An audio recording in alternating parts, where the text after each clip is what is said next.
ओम सभी को नमस्ते। मंत्रोच्चारण। ओम सहनाववतु सहनौ भुनक्तु सह वीर्यं करवावहै तेजस्विनावधीतमस्तु मा विद्विषावहै। ओम शांति शांति शांति। योग दर्शन की कक्षा संख्या 210 है। कभी कभी सिस्टम ऑन होने में वो वेरिफिकेशन मांगता है, तो अभी इसलिए विलंब हुआ है। जैसे मैंने ऑन किया गूगल मीट को, तो गूगल मीट ऑन करते ही उसने वेरिफिकेशन मांगा है। कभी कभी ऐसा सिस्टम मांगता है, इसलिए समय लग गया, इसलिए देर हुई। आइए योग दर्शन के तीसरे पाद को लेकर के हम विचार कर रहे हैं, विभूति पाद। विभूति पाद में 15वां सूत्र है, क्रमान्यत्वम परिणामन्यत्वे हेतु। क्रम क्या है, इस बात को लेकर के हमने कल विचार किया है।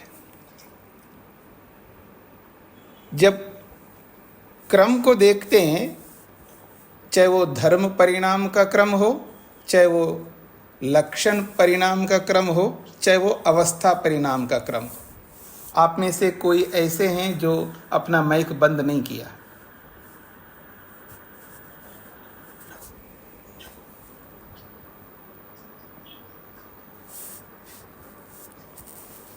अपना माइक बंद करिए। तो इस परिणाम को लेकर के विचार करने से स्पष्ट होता है, विशेषकर अवस्था परिणाम। अवस्था परिणाम पर विचार करने से विवेक उत्पन्न होता है, और जब विवेक उत्पन्न होता है तो वैराग्य भी उत्पन्न होता है। अजीत जी, आप सुन रहे हैं? जी।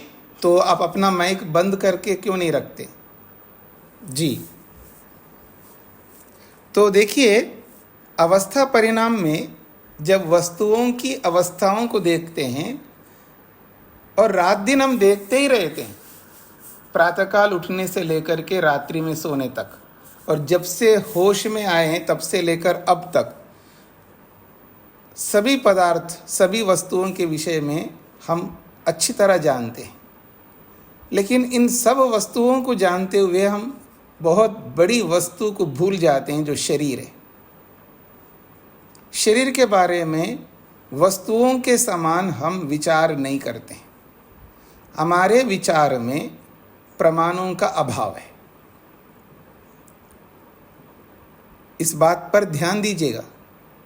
जब वस्तुओं के विषय में जब विचार करते हैं तो वहाँ प्रमाण पूर्वक विचार करते हैं। ये तो मोबाइल है, 5 साल हो गया, मैं वेट कर रहा हूँ कि ये कुछ इसमें गड़बड़ी आ जाए फिर नया ले सकूँ। 10 साल हो गए जी मेरे को ये मोबाइल रखते हुए। कम वक्त ये ठीक चल रहा है, नया फ़ोन लेने नहीं दे रहा ये। यानी आदमी को इतना अच्छा पता लगता है, चाहे वो मोबाइल हो, लैपटॉप हो, पुस्तक हो, घड़ी हो, कपड़े हो, मकान हो, गाड़ी हो, सबके बारे में प्रमाण पूर्वक विचार करता है।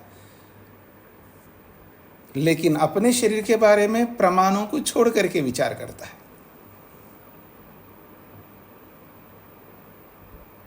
इस अवस्था परिणाम को समझने का प्रयत्न करिएगा, और इसी के आधार पर आगे महर्षि वेदव्यास जी ने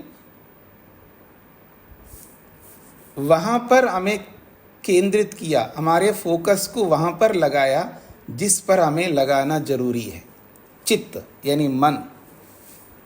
तो मन को लेकर के स्पष्ट किया था कल, चित्तस्य द्वये धर्मा परिदृष्टाश्च अपरिदृष्टाश्च। चित्त के ये 2 प्रकार के धर्म होते हैं। एक धर्म वो हैं जिनको परिदृष्ट कहते हैं। परिदृष्ट का अर्थ होता है प्रत्यक्ष होने वाले धर्म, और अपरिदृष्ट कहते हैं जिनको प्रत्यक्ष नहीं कर सकते हम लोग, वो परोक्ष होते हैं, जिनको अनुमान से या शब्द प्रमाण से ही जानना होगा। तो परिदृष्ट और अपरिदृष्ट ये दो प्रकार के धर्म हैं मन के, और इन दो प्रकार के धर्मों में ये स्पष्ट किया है तत्र प्रत्ययात्मकाः परिदृष्टाः। जो प्रत्ययात्मक है अर्थात ज्ञानात्मक धर्म है मन के, वो सब परिदृष्ट है, वो प्रत्यक्ष होने वाले हैं। और मन के जो प्रत्ययात्मक जो परिदृष्ट धर्म है जिनको हम प्रत्यक्ष करते हैं वृत्तियों के रूप में, प्रमाण वृत्ति, और प्रमाण वृत्ति में विशेषकर प्रत्यक्ष वृत्ति परिदृष्ट है, प्रत्यक्ष करते हैं हम लोग। और देखिएगा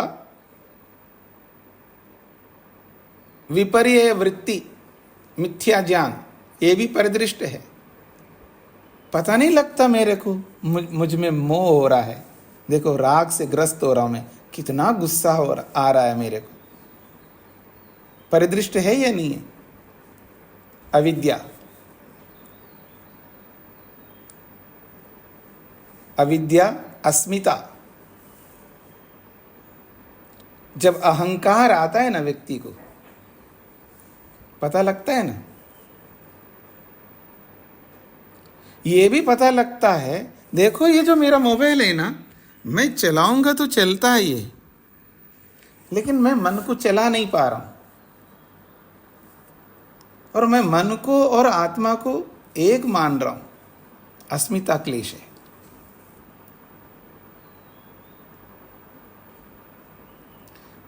तो ये जो प्रत्ययात्मक जो वृत्तियां हैं इनको इन्होंने परिदृष्ट बोला है। ऐसे मैं इसका विस्तार नहीं करूंगा, विस्तार तो आपको करना है, और ऐसा नहीं कि आपको पता नहीं है, सब पता है आपको। आप उसको, उस पते को थोड़ा सामने ले आओ, आंखों के सामने ले आओ, मन के सामने ले आओ और विचार करो। फिर कहा है वस्तु मात्रात्मका अपरिदृष्टा। वस्तु मात्रात्मका, वो वस्तु तक सीमित है। देखिए, एक होता है व्यवहार करने योग्य धर्म, व्यवहार में लाने योग्य धर्म, और एक वो धर्म होते हैं वो व्यवहार में आते नहीं, वस्तु मात्र यानी वस्तु में ही रहने वाले धर्म है, इंटरनली अंदर के धर्म है वो, ये बाहर व्यवहार में आने वाले धर्म नहीं है। ये है वस्तु मात्रात्मका, मात्र वस्तु स्वरूप में रहने वाले धर्म। वस्तु मात्रात्मका मतलब है मात्र वस्तु स्वरूप में रहने वाले धर्म, इनको अपरिदृष्ट धर्म कहते हैं। ते च सप्त एव भवन्ति, ते अपरिदृष्ट धर्मा सप्त एव, 7 प्रकार के ही होते हैं। एव का मतलब ही, मतलब कोई 8 बनाए, 9 बनाए, 10 बनाए, ऐसा नहीं, सप्त एव, 7 ही प्रकार के भवंती होते हैं। अनुमानेन, उनको जाना कैसे जाएगा? अनुमानेन, अनुमान प्रमाण के द्वारा, प्रापित वस्तु मात्र सद्भाव, अनुमान के द्वारा प्राप्त वस्तु स्वरूप में वो होते हैं, यानी उसके वस्तु के स्वरूप को अनुमान के द्वारा प्राप्त कराते हैं। तो वो होते कौन हैं? तो श्लोक के रूप में स्पष्ट किया है, निरोध धर्म संस्काराः परिणामो अथ जीवनम चेष्टा शक्तिश्च चित्तस्य धर्मा दर्शन वर्जिताः। दर्शन वर्जिता, प्रत्यक्ष से वर्जित है, ये प्रत्यक्ष होने वाले नहीं है। दर्शन का मतलब है प्रत्यक्ष, दर्शन वर्जिता, प्रत्यक्ष से रहित है ये। चित्तस्य धर्मा, ये मन के वो धर्म है। कौन से? निरोध धर्म। धर्म भी अपने आप में धर्म, संस्कार, परिणाम और जीवन, चेष्टा शक्ति। तो निरोध 1, धर्म 2, संस्कार 3, परिणाम 4, जीवन 5, चेष्टा 6 और शक्ति 7। ये 7 प्रकार के मन के धर्म हैं। अब आते हैं इनके एक एक स्वरूप को समझने का प्रयत्न करते हैं। जो निरोध धर्म है, ये निरोध धर्म मन के अंदर तब प्राप्त होता है जब हम मेहनत करते हैं, पुरुषार्थ करते हैं। क्षिप्त से मूढ़, मूढ़ से विक्षिप्त, इसी में हम घूमते रहते हैं। हम क्षिप्त से मूढ़, मूढ़ में विक्षिप्त, विक्षिप्त से एकाग्र में नहीं जाते और एकाग्र से निरुद्ध में नहीं जाते, बस तीनों में घूमते रहते हैं। तो जो मेहनत करते, पुरुषार्थ करते, केवल सुनते नहीं है, वो सुन कर के मनन करते, मनन करके निर्णय करते, निधिध्यासन रूपी निर्णय करते और निर्णय करके उसको व्यवहार में उतारते। बात तो ठीक कह रहे हो, हाँ बात तो सही कह रहे हो कि टेंशन नहीं लेना, लेकिन क्या करे, आखिर बेटा है ना, करना ही पड़ता है। ये जो व्यवहार हम करते हैं, एक उदाहरण दे रहा हूं मैं, ऐसे न जाने अनगिनत उदाहरण है हमारे जीवन में, समझ में आता है लेकिन करना नहीं चाहते। लेकिन वो व्यक्ति ऐसा नहीं होता है, जो जो समझ में आता है उसको करता जाता है, श्रवण करता है, मनन करता है, निर्णय रूपी निधिध्यासन करता है और व्यवहार में उतारता है। साक्षात्कार अर्थात व्यवहार में उतारना, देरी नहीं करता वो। तो ऐसा जो करता करता जाता है वो क्षिप्त भी रहता है, नियंत्रित क्षिप्त, नियंत्रित मूढ़, नियंत्रित विक्षिप्त, फिर एकाग्र में आ जाता है। और एकाग्रता से निरुद्ध में जब आ जाता है तो वो जो निरुद्ध अवस्था है, जो असंप्रज्ञात समाधि की स्थिति में होती है, वो आज हम सबके लिए अपरिदृष्ट है। वो जो निरोध धर्म है मन का, वो हम सबके लिए वो अपरिदृष्ट है।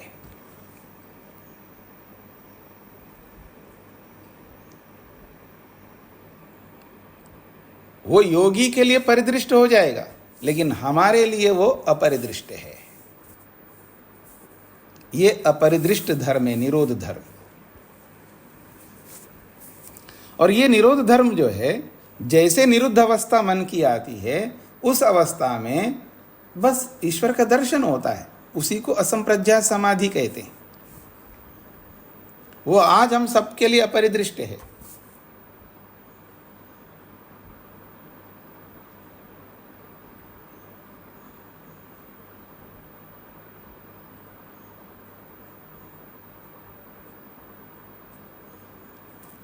जैसे उदाहरण के लिए आप ये बताइए, आप में से कौन कौन पेरिस नहीं देखा?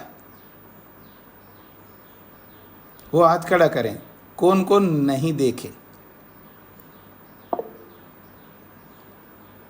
वाह, इतने सारे लोग, क्या जीवन जी रहे हैं आप। तो ये आप सबके लिए वो अपरिदृष्ट धर्म है।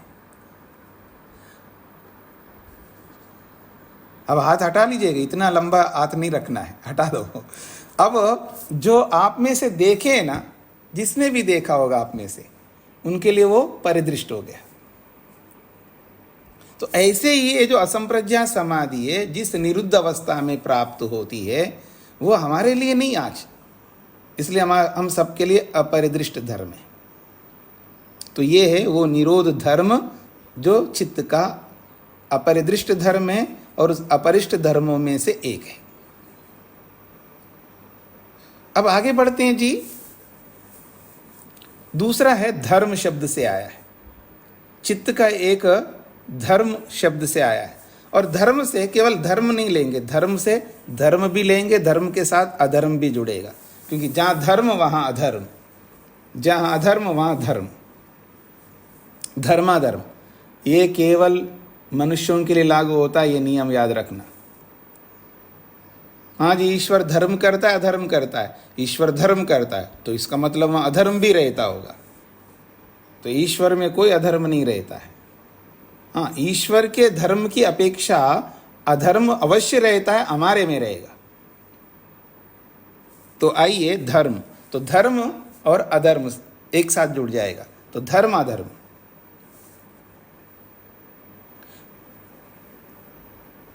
तो धर्म का फल शुभ होता है, अधर्म का फल अशुभ होता है।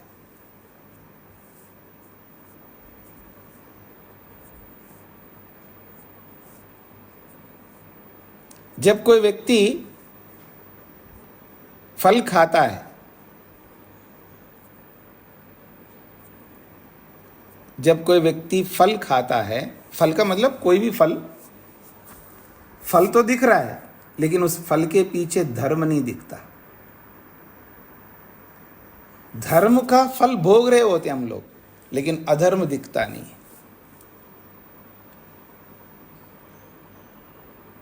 मैंने गलत बोला है, धर्म का फल तो भोग रहे हैं, फल तो भोग रहे हैं लेकिन धर्म नहीं दिखता। दुख तो भोग रहे हैं फल के रूप में, लेकिन अधर्म दिखता नहीं।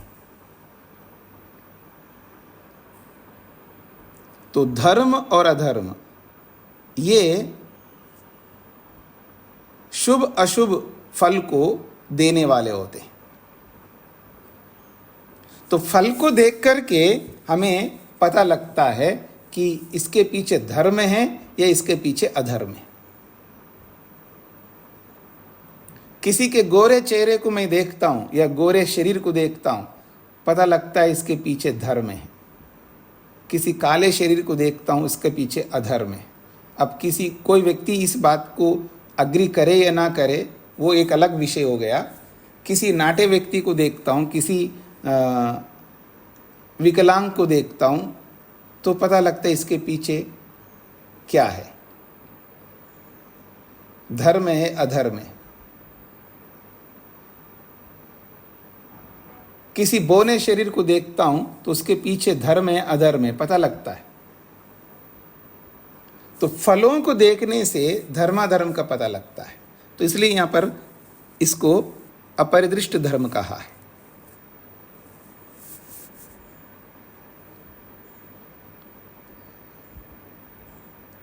अब आगे बढ़ता हूं मैं। संस्कार जो है ये दिखाई नहीं देते। जो भी हम कर्म करते हैं, जैसा भी कर्म करते हैं, उस कर्म के संस्कार मन के अंदर पड़ते हैं। वो संस्कार हमें दिखाई नहीं देते। ये अलग बात है, जिसने समाधि लगाया हो उसको संस्कार दिखाई देंगे, उसके लिए परिदृष्ट हो जाएंगे, लेकिन हम सबके लिए अपरिदृष्ट संस्कार है ये। तो ये जो संस्कार है, दुनिया भर के संस्कार हमारे मन के अंदर होते हैं, पर हम देख नहीं सकते उन संस्कारों को। हाँ, उन संस्कारों का परिणाम को तो देख लेते हैं। अगर कोई संस्कार से प्रेरित होकर के कोई कर्म करता है तो उस कर्म को देखते हुए हम समझ लेते इसके पीछे इसके संस्कार है।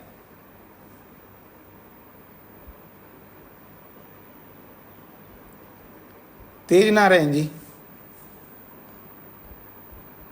सिर दर्द हो रहा है, चाय पिलाओ ना। तेज नारायण जी, सिर दर्द हो रहा है, बहुत देर से सिर दर्द हो रहा है, चाय पिलाओ ना। तो इससे पता लगता है कि चाय के संस्कार है, और वो संस्कार प्रेरित करता रहता है, और सिर दर्द को भी पैदा करता है वो संस्कार। सुबह से अब तक चाय पी है नहीं, मैं तो अब तक 4-5 बार चाय पी लेता था, सुबह से लेकर अब तक चाय पिया ही नहीं है। एक मानसिकता भी रहती है, वो मानसिकता से जो है वो संस्कार और जग जाते हैं। वो सिर दर्द ना हो तो भी सिर दर्द होने लगेगा उसको। उसे पता लगता है चाय के संस्कार है।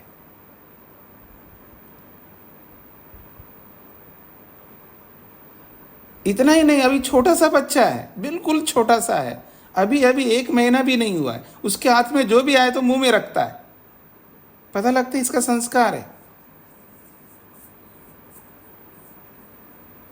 आपने पीछे पढ़ा था ना पहले पाद में।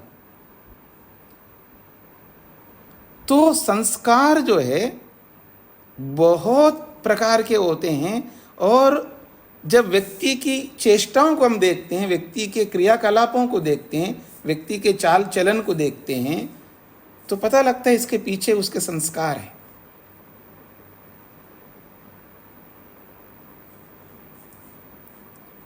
तो ये संस्कार है जी, ये संस्कार भी दिखाई नहीं देते।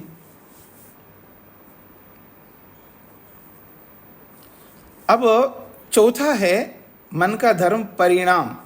परिणाम का अर्थ तो आपको पता ही है, देखते हैं कौन बताएंगे परिणाम का शाब्दिक अर्थ क्या है।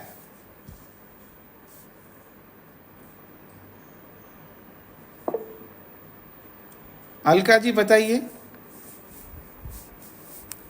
बदलाव। हाँ जी, बदलाव, परिवर्तन, बिल्कुल ठीक है। तो ये जो परिणाम है ये चित्त का एक बहुत विशिष्ट धर्म है, क्योंकि निरंतर बदलाव हो रहा है। आपने पीछे अनेक बार पढ़ा है, चलम च गुणवृत्तम, गुणों का व्यापार चलायमान है, वो एक जैसे नहीं रह सकते। जैसे आप साइंस में पढ़ते हैं ना, इलेक्ट्रॉन, न्यूट्रॉन, प्रोटॉन, ये सब घूमते रहते हैं। ये बदलाव है, ये परिणाम है। तो ऐसा ही मन में परिवर्तन हो रहा है, मन में चेंजेस आ रहे हैं, परिवर्तन हो रहा है, बहुत परिवर्तन होता जा रहा है। तो ये दिखाई नहीं देगा, ये परिणाम अलग प्रकार का है, ये परिवर्तन अलग प्रकार का है। ये परिदृष्ट नहीं है, ये अपरिदृष्ट है, निरंतर क्षीण होता जा रहा है। अवस्था की दृष्टि से भी देखें 2 अरब वर्ष होने जा रहे हैं मन को, तो आधी उम्र हो गई है मन की उम्र आधी हो गई है लगभग, यूं समझ लीजिएगा। तो कितना बदल गया होगा हमारा मन, कितना परिवर्तन हो गया होगा, लेकिन हमें दिखाई नहीं देता है। तो ये भी एक परिणाम है। अब देखिए, एक ये भी परिणाम आता है कि सात्विकता उभर के आ जाती है, पर वो दिखाई नहीं देती है। सात्विकता, मन की सात्विकता दिखाई नहीं देगी, लेकिन उस सात्विकता का परिणाम दिखाई देता है। सात्विक होने पर हम क्या क्या कृत्य करते हैं, सात्विक होने पर हम क्या व्यवहार करते हैं, वो व्यवहार तो दिखाई देता है, लेकिन वो सात्विकता दिखाई नहीं देती है, रासिकता दिखाई नहीं देती है, तामसिकता दिखाई नहीं देती है, उसका परिणाम दिखाई देता है। तो ये सब अपरिदृष्ट धर्म है। सत्व रज तम से ही तो मन बना है, और तीनों से बना है, तो तीनों होते हुए भी ये बदलते रहते हैं। कोई मुख्य होता है, बाकी 2 गौण हो जाते हैं। जो मुख्य है वो गौण हो जाएगा, दूसरा मुख्य बन जाएगा, ऐसा। तो ये परिवर्तन, स्वाभाविक परिवर्तन, आंतरिक परिवर्तन, इसको परिणाम शब्द से यहां पर बताया।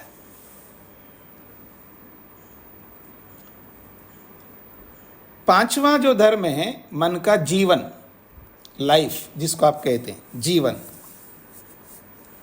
शरीर को धारण किए रखने का एक बहुत बड़ा धर्म है मन के अंदर, जिसके कारण से हमारा जीवन चल रहा है। शरीर को धारण किए रखना मन का एक बहुत बड़ा कार्य है। मन के सहयोग के बिना, मन की सहायता के बिना हम जीवित नहीं रह सकते, जीवन नहीं रह पाएगा।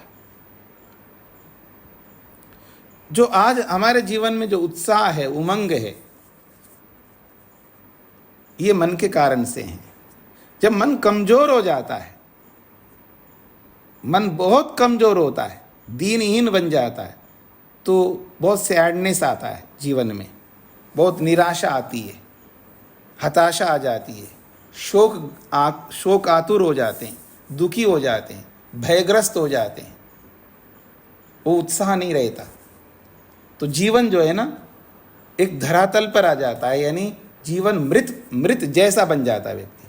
इसका जीना व्यर्थ है, ये मरा हुआ है आदमी, ऐसा लग जाता है।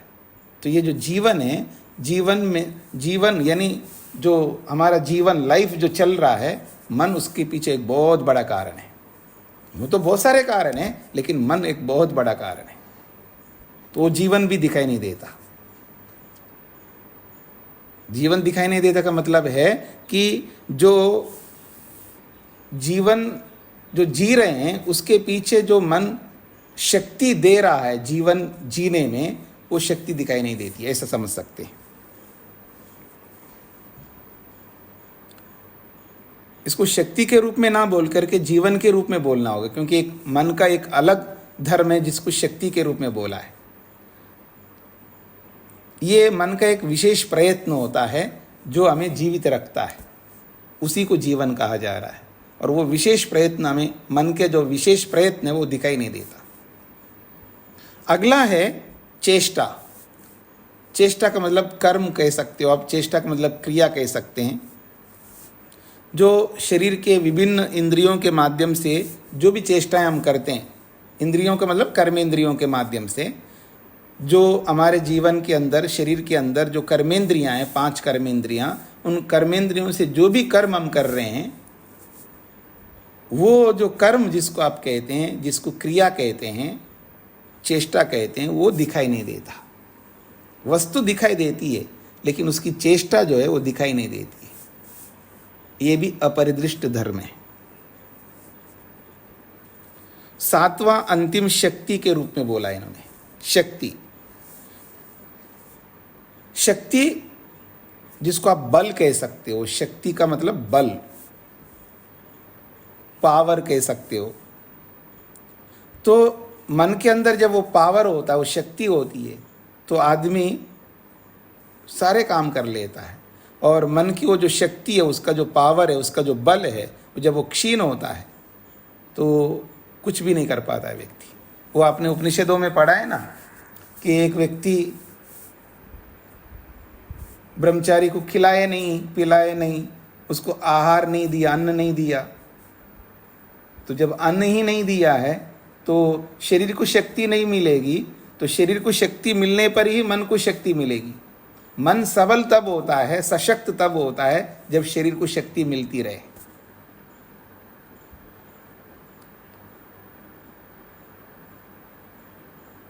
तो वो जो शक्ति जब नहीं दी जाती है, शारीरिक शक्ति नहीं दी जाती है, तो मन की शक्ति भी कमजोर हो जाती है।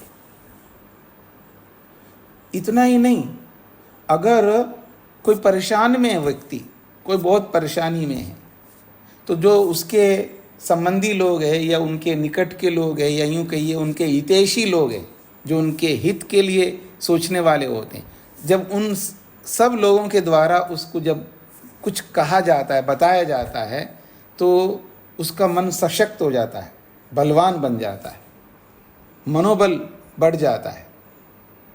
तो हमारे मनोबल को बढ़ाने के बहुत सारे कार्य हैं,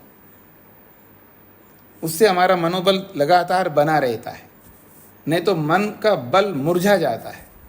तो वो जो शक्ति है, सामर्थ्य है मन का, जो पावर है उस वस्तु का, उसको यहाँ शक्ति कहा है। और वो शक्ति भी दिखाई नहीं देती है। ये भी एक प्रकार से अपरिदृष्ट धर्म है।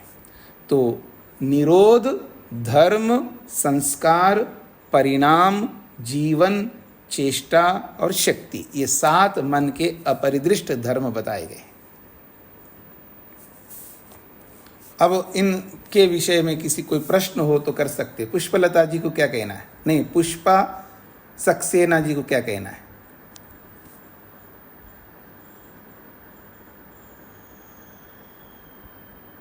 हाँ जी, नरेंद्र जी को क्या कहना है? स्वामी जी ओम जी। स्वामी जी, जो सूत्र में अंतिम शब्द है दर्शन वर्जिता, इसका अर्थ क्या लेंगे? प्रत्यक्ष से वर्जित है, प्रत्यक्ष ना होने वाले। जी धन्यवाद। शेखर जी। जी प्रणाम स्वामी जी। मैं धर्म अधर्म को नंबर 2 को समझना चाह रहा हूँ। जी। तो जब हम स्वामी जी शरीर मन वाणी से कर्म करते हैं, एक तो उनका संस्कार पड़ जाता है। जी जी। वो संस्कार धर्म के अंदर आता है, और एक उसका हमें फल मिलता है जो कि सुख दुख के रूप में मिलता है। तो ये धर्म अधर्म क्या चीज है? जो शुभ और अशुभ कर्म है उनको हम धर्म अधर्म कह रहे हैं स्वामी जी। हाँ, उस कर्म, देखिए संस्कार 2 प्रकार के पड़ते हैं हमारे मन के अंदर। एक है जैसे क्रिया करते हैं तो उस क्रिया का एक संस्कार होता है जिसको हम छाप कहते हैं। वो एक अलग है, और उस क्रिया का एक धर्माधर्म संस्कार अलग होता है जो आगे जाकर के फल देता है हमको, जिसको आप धर्माधर्म शब्द से बोला, धर्माधर्म संस्कार कहते हैं उसको। तो धर्माधर्म जो संस्कार है, जो फल देने वाला संस्कार है, वो अलग होता है और केवल छाप अलग होता है। तो जो छाप रूपी संस्कार है जिसको हम नष्ट कर सकते हैं, नष्ट किया जाता है ताकि वो आगे जाकर के वैसा कर्म ना कर सके हम। लेकिन जो धर्माधर्म संस्कार जो बनता है, जो आगे जाके फल देने वाले, उसको हम समाप्त नहीं करते। तो जो धर्माधर्म रूपी संस्कार है उसको यहाँ पर धर्म शब्द से बोला है। जी जी स्वामी जी। और उसका फल हमें, उसका फल तो जो हमको सुख के रूप में जो भी मिलता है वो फल है, दुख के रूप में जो भी मिलता है वो फल है। तो वो जो सुख और दुख जो है, सीधा सीधा केवल सुख नहीं होता है, सुख के साधन भी हमारे को फल बोला है पीछे।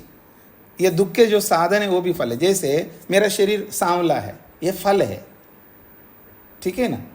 अब वो सांवला, मैं जब गोरे आदमी को देखता हूँ, मैं अपने सांवलेपन को देखता हूँ, मेरे को वो सामने वाला बेटर दिखता है, क्योंकि सब लोग उसको पसंद करते हैं, मेरे को नहीं पसंद करते। ये अलग बात है, काले को भी पसंद करते हैं, पर वो पसंद सब पसंद नहीं करते, कोई कोई करता है। लेकिन गोरे को ज़्यादा पसंद करते हैं, लंबाई को ज़्यादा पसंद करते हैं, नाटापन को कम पसंद करते हैं, ठीक है ना। अब देखिएगा, मैं ये कहूँ, घने बालों को ज़्यादा पसंद करते हैं, गंजे को पसंद कम करते हैं, ऐसा। तो हर जगह जो फल जो होता है, वो फल तो सुख होता है, फल तो दुख होता है, लेकिन उस सुख के जो साधन है उसको भी फल बोल देते हैं, दुख के जो साधन है उसको भी फल बोल देते हैं, क्योंकि उन सबसे सुख मिलता है, उन सबसे दुख मिलता है, ऐसा। तो फल तो हमको दिखाई देता है, लेकिन उसके पीछे जो धर्माधर्म संस्कार है वो दिखाई नहीं देता, उसको अपरिदृष्ट बोला है यहाँ पर। जी जी स्वामी जी। हाँ जी, वेद प्रिया जी। स्वामी जी, चित्त के जो धर्म है उसमें अपरिदृष्ट धर्म में अभी आपने निरोध धर्म के बारे में बताया, तो स्वामी जी क्या ये धर्म सामान्य मनुष्यों के लिए और योगियों के लिए अलग अलग होते हैं? हाँ जी, योगी आत्मा के धर्म, योगी निरोध धर्म का साक्षात्कार कर सकता है, पर हम नहीं कर सकते। सामान्य लोग कर ही नहीं सकते इन सबको। आगे जाकर के संस्कारों का भी साक्षात्कार करने की बात कही है, मतलब इसी पाद में आगे चल कर के हम पढ़ेंगे, संस्कार साक्षात्कारणात् पूर्व जाति ज्ञानम। पहले हम क्या थे, कुत्ता था, मैं गधा था या सुअर था, ये भी पता लगेगा, पर वो संस्कारों का साक्षात्कार करना होगा। ये हाँ, साधारण लोग हम नहीं कर सकते, लेकिन योगी संयम करके उनका भी साक्षात्कार कर लेता है। तो ये एक सामान्य निर्देश है, ये सामान्य निर्देश है। तो सामान्य मतलब कॉमन निर्देश है, कॉमन व्यापक होता है, और विकल्प जो है वो संक्षेप में होता है। जी तो स्वामी जी मन के धर्म और मन का स्वरूप दोनों अलग अलग है? हाँ जी, देखिए, स्वरूप कहो, धर्म कहो, गुण कहो, मन की क्वालिटी कहो, एक ही बात है, केवल शब्द अलग अलग है, प्रेजेंटेशन अलग अलग है, लेकिन वास्तव में देखा जाएगा तो आप उसको मन के स्वरूप बोलो या मन के धर्म, जैसे आत्मा का स्वरूप बोलिए, आत्मा के गुण बोलिएगा, आत्मा के धर्म बोलिएगा, कोई विशेष अंतर नहीं है, शब्दांतर है, प्रस्तुतिकरण में अंतर हो सकता है, बाकी एक ही बात है। स्वामी जी, जैसे आत्मा तो सभी की सेम होती है, तो सामान्य लोगों की भी और योगी की भी, और मन दोनों का अलग अलग होता है, योगी का और सामान्य। दोबारा आपकी आवाज़ थोड़ा कट रही है मेरे लिए, फिर बोलिए। स्वामी जी, हाँ स्वामी जी, जैसे आत्मा तो योगी जन की और सामान्य जनों की सेम कहते हैं, और जो मन है वो दोनों का अलग अलग होता है, ऐसा मानेंगे क्या? मन अलग अलग नहीं होता, आत्मा सब एक जैसे होते हैं, मन भी सब एक जैसे होते हैं। मन में जो हम फीड करते हैं, जैसे कोई कंप्यूटर में हार्ड डिस्क में जब हम जो फीड करते हैं, हार्ड डिस्क सारे एक जैसे होते हैं, लेकिन उसमें जो हम फीड करते हैं वो अलग अलग होता है। ऐसे मन सबके एक जैसे हैं, लेकिन उसमें हमने जो फीड किया है संस्कारों के रूप में, धर्माधर्म के रूप में, ज्ञान के रूप में, अविद्या के रूप में जो फीड किया वो अलग अलग होंगे। ठीक है। जी। रेशा जी को क्या कहना है?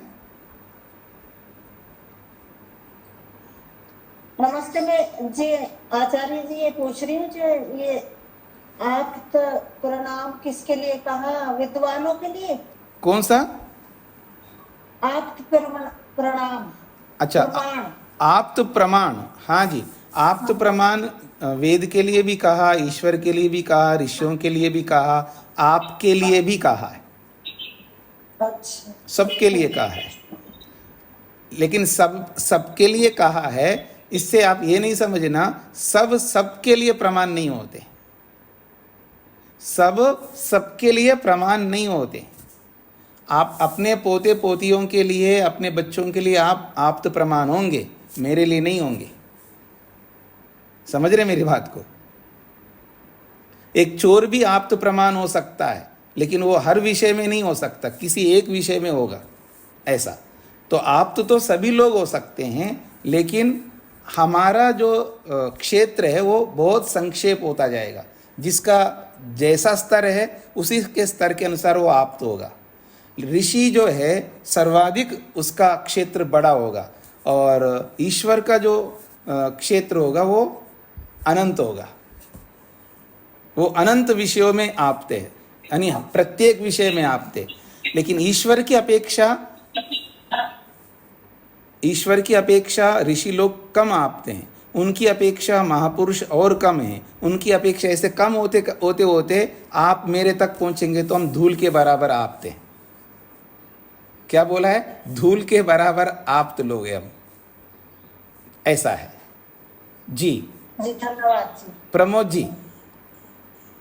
नमस्ते स्वामी जी। जी स्वामी जी, ये आपने बताया था कि कर्मेंद्रियों के द्वारा जो चेष्टा के लिए बताया था स्वामी जी। हाँ, तो चेष्टा कर्म जो है कर्मेंद्रियों से तो करते हैं हम लोग, ज्ञानेंद्रियों से कर्म नहीं होता, ज्ञानेंद्रियों से ज्ञान होता है, कर्मेंद्रियों से कर्म होता है। जी नहीं, मेरा प्रश्न ये था स्वामी जी कि जो कर्मेंद्रियों से कर्म करते हैं वो तो दिखाई देते हैं, ऐसे बोल रहे थे स्वामी जी। हाँ, इसको थोड़ा समझ। वो जो कर्म होते हैं वो कर्म नहीं दिखाई देता, कर्म जो कर रहा है वो दिखाई देता है। जैसे मान लीजिए मेरा ये क्या दिखाऊं मैं आपको, ये जैसे मेरा मोबाइल है, ये मोबाइल आगे गति कर रही है, तो मोबाइल दिख रहा है मेरे को।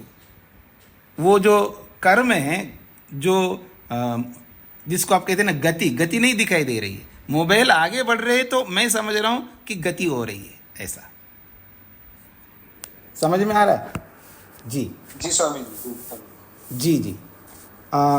रामचरण जी को क्या कहना है? नमस्ते स्वामी जी। जी मेरा निवेदन स्वामी जी भी आपने शक्ति में बताया था कि ये इसके मनोबल के बढ़ने के बहुत सारे कारण है। जी एक तो ये जानना था। दूसरी बात ये थी स्वामी जी कि मन कमजोर होने पर मतलब आत्मा भी कमजोर हो जाता है। तो आत्मा तो अधिष्ठाता है स्वामी जी, तो आत्मा तो मन का मालिक है ना, फिर वो कमजोर क्यों हो जाता है? मैंने तो नहीं कहा मन के कमजोर होने से आत्मा कमजोर होता है। नहीं, ये शक्ति में आपने बोला था ना, नहीं, शरीर कुछ उसमें कुछ इस तरह। मैंने शरीर की बात कही है। शरीर कमजोर होता है तो मन भी कमजोर होता है, शरीर सशक्त होता है तो मन भी सशक्त होता है, ये तो बोला है। लेकिन आत्मा कमजोर होता है ये नहीं बोला। ठीक है स्वामी जी। और पहला प्रश्न पहला जो आपका प्रश्न है कि मन के शक्ति के बढ़ने के कारण आप पूछना चाहते हैं, ठीक है ना? यही है ना? बहुत बताया जी, मैंने रोज ही बताता हूँ। कुछ आप भी इन्वेस्टिगेट करिएगा ना, आप भी थोड़ा खोज करिएगा और क्या कारण हो सकते हैं। बताने वाला सब नहीं बताता है, कुछ ही बता पाता है। बाकी आपका काम होता है आपको खोज करके निकालना है कि मैं मन की शक्ति को, जैसे पोते को देखते ही दादा को जो है शक्ति मिलती है, एक कारण हो गए ना। तो ऐसे ही कब आपकी मन की शक्ति बढ़ती है ये आपको खोजना है कि किन किन कारणों से मेरे मन की शक्ति बढ़ती है। मैंने तो बहुत सारे बताया, योग दर्शन में शुरू से लेकर अब तक पता नहीं कितने कारण बताया होगा मैंने, आगे भी बताऊंगा, आएगा। अब आपको खोजना है जी। और किसी कोई प्रश्न है इस पर, मैं आगे बढ़ूं? समय तो वैसे ही जा रहा है, आज प्रश्नोत्तर ही कर लेते हैं। चेतन जी को क्या कहना है?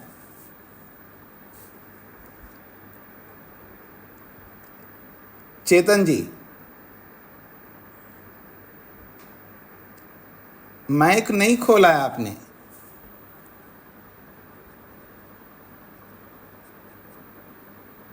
हाँ जी, और किसी कुछ कहना है?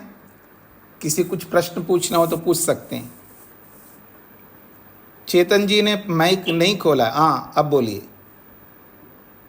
स्वामी जी, मैं आज रतनवाला में शास्त्री नंबर पे आप शिक्षा दी, जो अच्छा लगे, दोष रहे, परमात्मा विद्वान सत्य प्रतिष्ठा सत्य से वर्तमान होकर अविद्या अंधकार का नाश करके अज्ञानी लोगों के आत्माओं में विद्या और सूर्य का प्रकाश कर रहे, इसको आप कहते हैं, तो चोरों को हम कैसे आप करें? ऐसा है, जो आर्योदेश रत्नमाला में आपने पढ़ा है वो विशेष आप्त की चर्चा है। और आपने न्याय दर्शन पढ़ा है क्या मेरे से?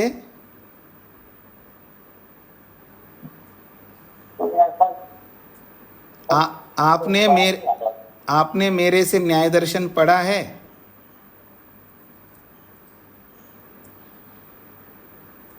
उत्तर दीजिएगा ना। हाँ जी, मेरे को पूरी तरह से याद नहीं आ रहा कि आपसे पढ़ा या कहीं और से पढ़ा है। मतलब पढ़ा तो है ना? पढ़ा है नहीं पढ़ा? हाँ जी। जब पढ़ा है तो फिर आपको ये प्रश्न कर ही नहीं सकते आप। जो नहीं पढ़ा है वही प्रश्न कर सकता है ये। हाँ, ये भी याद रखना, क्योंकि वहाँ पर महर्षि वात्स्यायन जी ने, महर्षि गौतम ने स्पष्ट कहा, आर्यम्लेच्छानाम समान लक्षणम। आप्त के विषय में वो बोला, आर्यम्लेच्छानाम समान लक्षणम। आर्य हो या म्लेच्छ, म्लेच्छ कहते हैं चोर डाकू लुटेरा या गलत काम करने वाला, वो भी आप्त होता है। और इसका उत्तर भी मैंने दिया है कि चोर जो है वो आप्त होता है किसी एक विषय में होता है, सभी विषयों में नहीं होता है। सभी विषय में तो ईश्वर होता है, उसके बाद में ऋषि होते हैं, उसके बाद में ऐसा ये भी बताया था ना। तो चोर भी आप्त होता है। अब ये बताइए, चेतन जी ने पता नहीं है, चोर किसी चोर को बोलता है तो उसके लिए वो आप्त नहीं होगा? वो बताओ, चोर चोर के लिए कुछ कहेगा तो उसके लिए आप्त नहीं होता है। हाँ, वो आपके साथ मेरे साथ गलत करता है, लेकिन चोर दूसरे चोर के साथ गलत नहीं करता है। अपनी जो टीम होता है ना उसका, वो टीम के साथ गलत नहीं करता, वो आप्त होता है उसके लिए। हाँ जी, वो आ गया तो आप मानोगे, हाँ आ गया, क्योंकि आप भी चोर मैं भी चोर, समझ रहे हैं? वो आ गए जी, इसलिए निकलते हैं, तो आपको मानना पड़ेगा। आपने नहीं देखा, देखा मैंने, मैं भी चोर आप भी चोर। हाँ जी, वो आगे चलते हैं तो आपको मानना पड़ेगा। तो जो आपने माना, क्या मान के माना? आप्त मान के माना। चेतन जी समझ में आया कुछ? जी, ये कथन स्वामी दयानंद जी के वो आर्योदेश रत्नमाले के परिभाषा से विरोध नहीं आता है। विरोध तब आता है जब शास्त्र कम पढ़ता है व्यक्ति। याद रखना मेरी बातों को, केवल चेतन जी के लिए नहीं बोल रहा मैं। बहुत सारे विशेषकर आर्य समाजी लोग परेशान इसलिए होते हैं सिद्धांतों को लेकर के कि बस एकदम एक को पकड़ते हैं और कहते हैं कि ये गलत हो रहा है, आप गलत कर रहे हैं। उनको ये समझ में नहीं आता है कि वो शास्त्र नहीं पढ़ा है, उसको बहुत सारे शास्त्र पढ़ना पड़ता है, तब जाकर के वो तब निर्णय दे सकता है। और बिना शास्त्र पढ़ करके कोई भी निर्णय नहीं दे सकता है, बिना प्रमाण के कोई निर्णय नहीं दे सकता। और वो जो निर्णय दे रहा है वो एक प्रमाण को पढ़ करके दे रहा है, दूसरे प्रमाण को उसने पढ़ा नहीं है। उसको ये नहीं पता रहता है कि और भी प्रमाण होते हैं, एक ही व्यक्ति के प्रमाण नहीं होते, और भी वो लोग होते हैं जिनके भी प्रमाण होते हैं। दुनिया में एक ऋषि नहीं होते हैं, अनेक ऋषि होते हैं। वो भी ऋषि, ये भी ऋषि है। दोनों विरुद्ध नहीं कहते हैं, वो समझना हमको होता है। ठीक है जी, ये सब लोगों को धैर्य से सभी ऋषियों का आदर करते हुए सभी ऋषियों का समन्वय हमको करना आना चाहिए, बस इतनी सी बात है। शेखर जी। जी स्वामी जी, जो हम 5 दृष्ट धर्म बता रहे थे चित्त के, जी जी जी, वो कौन कौन से हैं स्वामी जी? मतलब जो परमार्थ से हैं। देखिए प्रत्ययात्मक मतलब ज्ञानात्मक वृत्तियां, तो ज्ञानात्मक है ना वृत्तियां, तो प्रमाण, विपर्यय, विकल्प, निद्रा और स्मृति, जो 5 वृत्तियां हैं, तो जी, जी। वो 5 जी वो प्रत्यक्ष वो दृष्ट धर्म है। हाँ जी, तो प्रमाण वृत्ति में भी केवल प्रत्यक्ष वृत्ति को लेना है, वह अनुमान और शब्द को नहीं लेना। जी जी जी। हाँ जी, और किसी का कोई प्रश्न है जी? मेरे पास 10 मिनट है आपके प्रश्नोत्तर के लिए, और किसी का प्रश्न नहीं है तो मैं अपना प्रश्न रखूंगा मैं आपके सामने। हाँ जी, वेद प्रिया जी। स्वामी जी, संस्कारों के बारे में पूछ सकते हैं? जी स्वामी जी, मिथ्या ज्ञान और मिथ्या ज्ञान के संस्कार, इन दोनों में क्या अंतर है? देखिए, मिथ्या ज्ञान और मिथ्या ज्ञान के संस्कार, कई बार शेखर जी ने भी इस संदर्भ में प्रश्न किए थे, उसका मैंने समाधान भी किया था। देखिए, जैसे हम पुस्तक में पढ़ रहे हैं ना अक्षरों को, क्रमान्यत्वम परिणामन्यत्वे हेतु, तो क्रम, ये जो अक्षर हैं जो छपे हुए हैं पुस्तक में, ये है संस्कार के रूप में, अक्षरों का संस्कार ये है। जब इसको पढ़ने से जो ज्ञान होता है वो अलग है। जो ज्ञान होता है, ज्ञान अलग प्रकार का है और उसका संस्कार अलग है। तो जो भी हम क्रिया करते हैं, जो भी हम देखते हैं, उसका छाप हमारे मन के अंदर पड़ता है। छाप का मतलब है जो सामने वाली वस्तु जैसी है उसका चित्र आप कह सकते हैं। जैसे मैं अपना एड्रेस जो है, एड्रेस के जो कार्ड बनाते हैं ना लोग, अपने अपने एड्रेस के कार्ड बनाते हैं। कभी कभी मेरे से भी पूछते जी आपका कोई कार्ड हो तो दीजिएगा, तो मैं कहता हूँ जी मेरे पास कोई कार्ड नहीं है जी, मैं बिना कार्ड का हूँ। तो वो जो कार्ड छपवाते हम लोग, तो पहले, इससे भी पहले एक मोहर भी होता है, स्टैंप जिसको आप बोलते हैं, आज भी होते हैं वो स्टैंप। तो स्टैंप के ऊपर जो जो अक्षरों को हम करवाते हैं, तो अक्षर जो है उस स्टैंप के अंदर चिपकाते हैं। तो जो अक्षर चिपका है वो तो है संस्कार। तो अब जैसे ही पेपर पर उस स्टैंप को लगाते हैं तो वैसे अक्षर उसमें मुद्रित हो जाते हैं। तो जो मुद्रित जैसे अक्षर हमने उस स्टैंप पर चिपकाए हैं, वैसा ही पेपर पर उसका छाप पड़ता है, उसको हम संस्कार कहते हैं। ये अलग होता है। अब वो संस्कार सामने आते ही हम ज्ञान प्राप्त कर लेते हैं, यानी ज्ञान पैदा कर लेते हैं। तो ज्ञान अलग प्रकार का है, वो संस्कार अलग प्रकार का है। तो किसी चित्र को देखते, जैसे महर्षि स्वामी दयानंद सरस्वती जी का चित्र देखते हैं, वो चित्र तो संस्कार है, क्योंकि उनके आकृति का या स्वामी जी जैसे की आकृति का वहाँ पर छाप है, वो भी एक संस्कार है। उसको देखते ही हमको ज्ञान होता है, वो ज्ञान अलग है, पर वो उस ज्ञान के पीछे संस्कार कारण है। तो संस्कार से वृत्ति और वृत्ति से संस्कार, पीछे आपने पढ़ा है पहले पाद में। संस्कार से वृत्ति उत्पन्न होती है, वृत्ति ज्ञान है, ये याद रखना। वृत्ति मात्र ज्ञान है, जिसको भी आप वृत्ति बोलोगे वो ज्ञान ही होता है। तो संस्कार से वृत्ति बनती है, यानी संस्कार वृत्ति को उत्पन्न करता है, संस्कार ज्ञान को उत्पन्न करता है, फिर उस ज्ञान से फिर संस्कार बनता है। ज्ञान होते ही फिर उसका एक छाप और पड़ता है, छाप पे छाप, छाप पे छाप, ऐसे हम छाप लगाते जा रहे हैं अपने मन के अंदर। कितना छाप हमने लगाया मन के ऊपर, इसकी कोई गिनती नहीं है।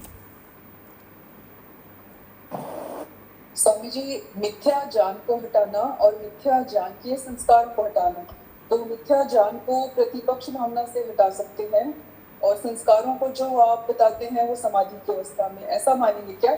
देखिए, विवेक से तो मिथ्या ज्ञान को हम रोक लेते हैं।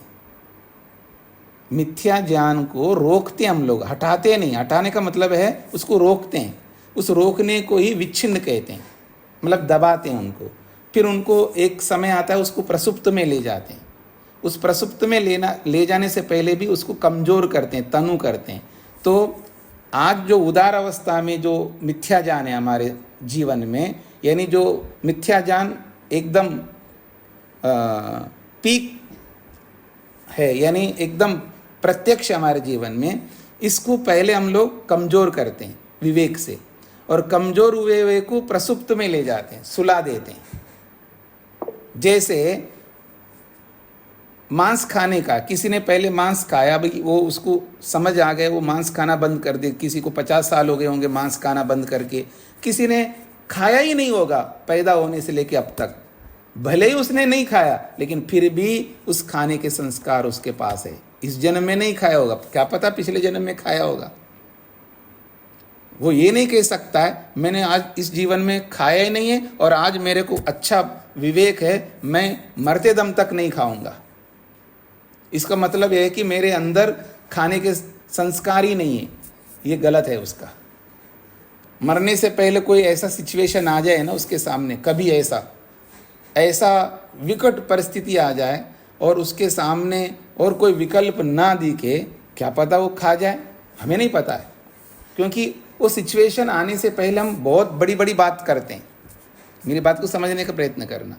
कोई ऐसा सिचुएशन, ऐसी परिस्थिति आने से पहले, क्योंकि हमारे सामने आई नहीं है, वो परिस्थितियां है ही नहीं है, केवल हम ज्ञानात्मक रूप से कल्पना करके नहीं मैं कभी नहीं झुकूंगा, कभी नहीं ये करूंगा। लेकिन वो जब वैसी स्थिति आ जाती है, क्योंकि संस्कार है उसके अंदर, तो क्या पता वो झुक जाए। ना झुके तो अच्छी बात है, लेकिन मैं श्योरिटी नहीं दे सकता किसी भी व्यक्ति का कि हम बदलेंगे नहीं। मैं उसका दे सकता हूँ जो योगी है, जिसने समाधि लगाया है, जिसने संस्कारों को दग्धबीज किया है, उसके लिए श्योरिटी है, ये नहीं बदल सकता। ये भी बातें आप इसी तीसरे पाद में आगे आप समझेंगे। जी जी स्वामी जी। प्रमोद जी को क्या कहना है? स्वामी जी, ये लक्षणों के विषय में था एक प्रश्न जी। कि जैसे हम जो धर्म परिणाम है स्वामी जी, तो उसका देखते हैं हम, जैसे मिट्टी से घड़ा बना तो उसको हमें दिखाई देता है। ऐसे ही अवस्था परिणाम भी कुछ देर बाद भी पता चले, लेकिन वो पता चल जाती है। इस रूप में लक्षण परिणाम को स्वामी जी किस प्रकार से हम नहीं, वो तो अतीत में चला गया, तो अब अतीत हो गए जी। अब ये मर गया, अतीत में चला गया। जब तक जिंदा था तो दिखाई दे रहा था, अतीत में जाने के बाद दिखाई नहीं देगा। अब वो पैदा होगा आगे जाकर के, वो अनागत में है, ये तो हमें श्योरिटी है। अगर कोई मर गया, उसने मुक्ति की योग्यता बनाई नहीं है, मुक्ति की योग्यता बनाएंगे तो मुक्ति में जाएगा, लेकिन मुक्ति की योग्यता नहीं बनाया, हमको पता है उसका जीवन, तो मर गया, अतीत में चला गया। और अतीत दिखता नहीं है और अनागत भी दिखेगा नहीं, लेकिन श्योरिटी है अनागत में जाएगा वो, और एक दिन आएगा, पैदा होगा। कहाँ होगा हमें नहीं पता होगा, ये सब अनुमान से हम जानेंगे। तो ये केवल अनुमान पे, लक्षण परिणाम जो है वो केवल अनुमान पर नहीं, जान सकते। लक्षण परिणाम में वर्तमान भी तो है ना, वर्तमान तो प्रत्यक्ष है। अतीत को अनुमान से जानेंगे और अनागत को भी अनुमान से जानेंगे। जी जी स्वामी जी। प्रेम जी, वर्तमान को भी हम देख सकते हैं। वर्तमान तो प्रत्यक्ष है ना हमारे लिए। प्रेम जी को क्या कहना है? स्वामी जी, ये संस्कार जो है, चित्त के संस्कार, उनकी कॉपी क्या आत्मा पे भी पड़ती है? आप सारा रामायण सुन करके क्यों पूछते हो ये ऐसा प्रश्न, जब ये अनेक बार बता चुके हैं कि, माइक बंद करिए, ये अनेक बार बता चुका हूँ, मन पर कुछ नहीं जाता, कुछ नहीं पड़ता, जो भी पड़ता है मन के ऊपर है। वो तो निर्लिप्त है आत्मा। जैसे परमात्मा निर्लिप्त है, ऐसे जीवात्मा भी निर्लिप्त है, उसमें कुछ भी नहीं पड़ता, उसमें कुछ भी एंट्री नहीं करता। ये प्रश्न करना ही भूल जाइए। हाँ जी प्रेम जी, स्पष्ट हो गया? जो मोक्ष में आत्माएं जाती हैं उनके संस्कार, वो चित्त जो है वो तो समाप्त हो जाता है, तो वो संस्कार क्या उनकी कॉपी आत्मा में नहीं पड़ती? नहीं, उसका संस्कार नहीं पड़ते। तो फिर आगे जब जन्म होगा मोक्ष के बाद वो संस्कार क्या नहीं आएंगे उसमें? अगर ऐसा होता तो बहुत अच्छा होता जी, पर वो नहीं होता है। फल भोगते सब समाप्त, बस अनुमान होता है, अनुमान होता है मैं मुक्ति में गया होगा।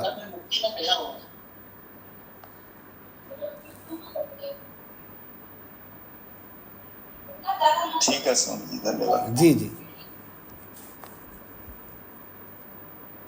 सोमनाथ जी। ओम स्वामी जी नमस्ते। जी जी। स्वामी जी, वो जैसे अवस्था परिणाम में आप एक ही पंक्ति में बताया कि नयापन से पुरानापन आना अवस्था परिणाम है, ऐसा लक्षण परिणाम और धर्म परिणाम में एक एक पंक्ति में कैसा क्या आ जाए? नहीं, धर्म परिणाम, एक धर्म हट गया दूसरा धर्म आ गया, ये एक पंक्ति में। और लक्षण परिणाम? लक्षण परिणाम ये वर्तमान में है, अब अतीत हो गए जी। अच्छा जी जी।